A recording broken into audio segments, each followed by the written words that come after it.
Happened more than once. Some people thought I was Ben Affleck. I don't see it. I'm sure Ben Affleck doesn't see it either.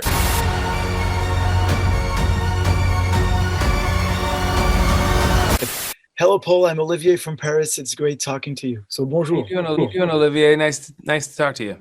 So I always wonder, before AntMan, did you ever dream of being a superhero on screen? I never really thought about it. I didn't expect it. It was such a kind of out of left field thing. But I was excited to try something that I knew people might think was a strange match. So I wonder what did change for you in the streets since AntMan. Do more people come to you as they do with Scott Lang in this movie? Scott, you're an ex-con. How are you an Avenger? That doesn't make sense. I think I'm recognized more than I've ever been because, you know, the Marvel films are so huge all over the world. I can walk down the street and I can kind of anticipate at least somebody yelling out AntMan to me somewhere. Wasn't my idea. But you haven't ever been confused with another superhero. Thank you, Spider-Man. No, I've never been confused with another superhero. I have been confused with other actors. Oh yeah, which one? It happened more than once. Some people thought I was Ben Affleck. I don't see it. I'm sure Ben Affleck doesn't see it either. So AntMan has always been like an underestimated Avenger. Do you think it's unfair? And do you think it's going to change with this movie? Your right. role I mean, is he's going changing. up against a real big baddie. That's for sure with this one. I think that there's something kind of self-deprecating about Scott Lang. He does seem to be a little bit different than the rest of them and possibly easy to underestimate. Will it change? I have no idea, but that's fine. I'm okay with it. You know, Paul Rudd and I talk about this from the very beginning. We love the idea that he's underestimated. And who can blame someone for underestimating? His powers are shrinking and talking to ants. But throughout the movies, we've shown, you know, between Ant-Man and Giant Man and Wasp and how powerful they can be. So for Quantumania, we wanted to pit them against one of the most formidable villains in the Marvel Comics universe, Kang the Conqueror. But we love that Scott is he's kind of the everyman of the MCU. He's not a genius scientist. He's not a billionaire. He doesn't have any powers whatsoever. It's all about that suit and the technology. How much do you know about what's coming next in the MCU?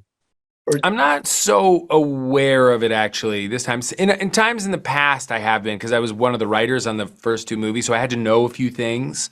So that was kind of an interesting experience. You know, felt like I was entrusted with government secrets. But this time, no, I don't. I didn't write this one, and I don't know anything about the future. But you know, it's fascinating from the inside. You know, from the very beginning, there's all this conjecture about there's a room that everyone walks into, and there's this grand architecture of what's going to happen. And there is some architecture, but there's also a lot of sort of flexibility. And really, the methodology has been, as you're creating a movie, we make these decisions about what's right for a particular movie. And then the person coming after us doing the next movie kind of has to inherit those things, which has been kind of fun.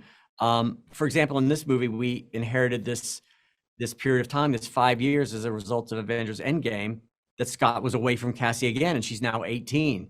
That's a fun sort of little thing, you know, that you start off with and say, well, this is great because for our three movies, that's a great progression of this father-daughter relationship that's always been the spine of the Ant-Man movies. So in that way, there's a lot of flexibility. So I know some things that are coming up. I'm privy to those conversations. Jeff Loveness, who wrote this movie, is off currently writing the next Avengers movie, Kang Dynasty. I'm going to see him tonight, so I'll get some secrets for you, and I'll let you know later. And he's impressive as Kang, and you get punched a lot by him. Yeah. Do you really get hurt sometimes? Yeah, there were a couple of times where it was a little painful, but you're an interesting man, Scott Lang. Thank God we had proper fight choreography, and Jonathan was getting ready to go shoot Creed, so he was in full fighting mode. Yeah, there were a couple of times where I banged into something, or you know, and I really felt it. for like a few months after too. And building the quantum realm, did you think of other movies? And we think of Star Wars, of course, with all the creatures and There were certainly movies, but there were also things like, Heavy Metal Magazine and, Mobius and a lot of animated things. And then, things like Hitchhiker's Guide to the Galaxy, those books, and old science fiction paperbacks. I wanted to sort of draw from a bunch of different visual influences. Well, merci beaucoup. Thanks a lot. Merci. Thank you, Bye-bye, Olivier. So, what's it gonna be? AntMan.